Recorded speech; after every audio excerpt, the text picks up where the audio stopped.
যত গুণ হচ্ছে কালো মণি দুটো, সুতরাং সাদার কোনো গুণ নেই। যত গুণ এই জগতে সব কালোর মধ্যেই আছে। তাই বলছি খোলো খোলো ভক্তটা খোলো। কি বলে? খুলবো না, খুলবে না, খুলবে না। আমি নিজেই বলবো।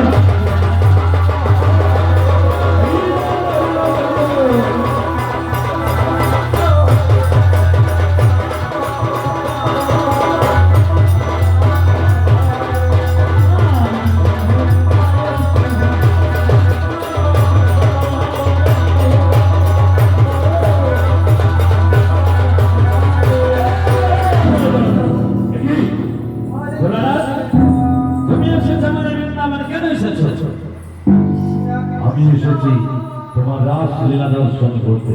না, এই লীলা দর্শন তোমার হবে না। তুমি কৈলাসে ফিরে যাও।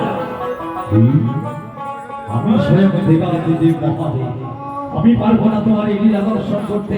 না, এই লীলা দর্শন তোমার হবে না। তুমি কৈলাসে ফিরে যাও। আমি যদি ফিরে যাব কৈলাসে, তবে তবে আমি একলা যাব না। এই মুহূর্তে আমি আমার চোখ মায়া পার্বতীকে নিয়ে চলে যাচ্ছি। তুমি করে দেখি তোমার না কেমন পারো। এই ভোলেনাথ কি বলে, পার্বতী এসো, এসো পার্বতী, চলো। ভোলেনাথ চোখ মায়া পার্বতীকে নিয়ে হাঁটা ধরেছে। তুমি বলে বলে চোখ মায়া ছাড়া আমার লীলা হবে না।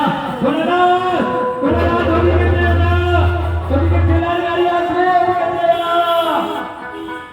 কৃষ্ণ কৃষ্ণ হরে হরে, হরে রাম হরে রাম, রাম রাম হরে হরে, হরে কৃষ্ণ হরে কৃষ্ণ, কৃষ্ণ কৃষ্ণ হরে ভোলানাথের কাছ থেকে ফিরিয়ে নিয়ে এলেন যোগমায়া পার্বতী। যখনই ফিরিয়ে নিয়ে এলেন, রাম রাম হরে হরে কৃষ্ণ, হ্যালো কৃষ্ণ। তাই বলছে ভোলানাথ, শোনো ভোলানাথ, তুমি ফিরে যাবে কৈলাসে, কিন্তু তোমার যোগমায়া পার্বতীকে আমার কাছে রেখে যেতে হবে।